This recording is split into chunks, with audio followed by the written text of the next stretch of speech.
बहुत समय पहले की बात है।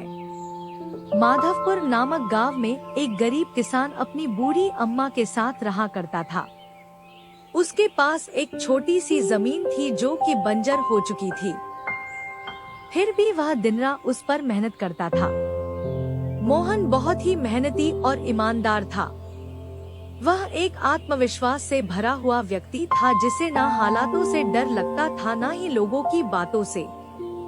हर दिन सूरज उगने से पहले ही वह उसी आत्मविश्वास के साथ उठता और अपने खेत की ओर बढ़ता जहां सिर्फ बंजर जमीन थी, लेकिन उसके सपनों की हरियाली छिपी हुई थी।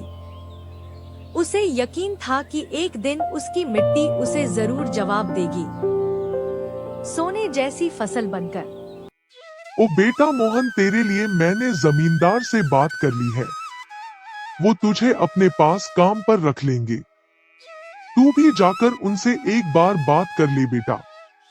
अब हमारे बस की बात नहीं रही। कम से कम वहां रहकर तू अपना गुजारा तो कर पाएगा। मुझे तेरा बहुत ख्याल है मोहन, इसलिए यह कदम उठाया। जाकर बात कर ले, सब ठीक हो जाएगा।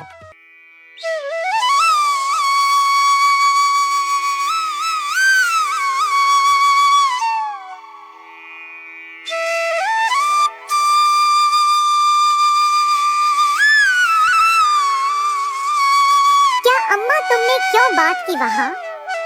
मैं नहीं जाऊंगा। हमारा खुद का खेत है तो मैं दूसरों के पास क्यों काम करने जाऊं? मैं गरीब सही मगर खुददार हूँ। मैं अपनी मिट्टी में पला हूँ, उसी में पसीना बहाऊंगा। चाहे जितनी भी मुश्किल हो अम्मा, मैं अपनी ही जमीन पर मेहनत करूंगा। किसी और की नौकरी नहीं करूंगा। अरे मोहन, उस बंजर जमीन में क्या उगाएगा तू?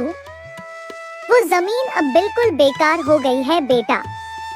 ना उसमें नमी बची है ना जान। तू अपनी जिंदगी यूं ही जाया कर देगा। उस जमीन को संवारते संवारते मैं जानती हूँ तेरा हौसला बड़ा है, पर बेटा हौसले से पेट नहीं भरता। तू मेरी बात मान ले। वो जमींदार कम से कम तुझे रोज की रोटी तो देगा। अपनी जिद छोड़ दे बेटा। तू थक जाएगा पर वो जमीन कुछ नहीं देगी तुझे। अरे अम्मा, तुम बेकार में ही इतनी परेशान हो रही हो। देखना, एक दिन मैं उसी जमीन से सोना निकालूंगा। यह जमीन ही हमारी सबसे बड़ी ताकत बनेगी। मोहन खेत में काम कर ही रहा था कि तभी वहाँ पर एक आदमी आकर बोला। अरे मोहन भैया, आपको भी मानना पड़ेगा।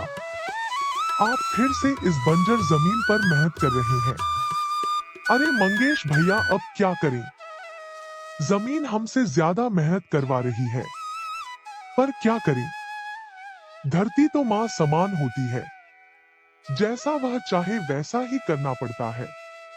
कभी सख्त हो जाती है, कभी चुपचाप सब सह लेती है, कभी बीज को छुपा लेती है तो कभी उसे जीवन दे देती है। हम तो बस उसके बच्चे हैं जो उसके हर रंग को अपनाना जानते हैं। थक तो जाते हैं भैया, पर जब मिट्टी की खुशबू आती है ना तो सारी थकान उतर जाती है। उम्मीद है यह माँ हमें खाली हाथ नहीं लौटाएगी। बस थोड़ा और सब्र, थोड़ा और विश्वास।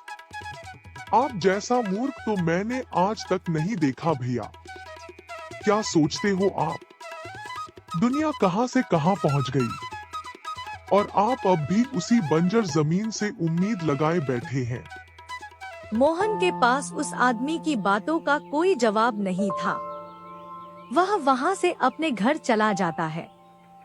जब दोपहर को मोहन थक हार कर घर पहुंचता है तो देखता है कि माँ बुझे हुए चूल्हे के पास चुपचाप बैठी है।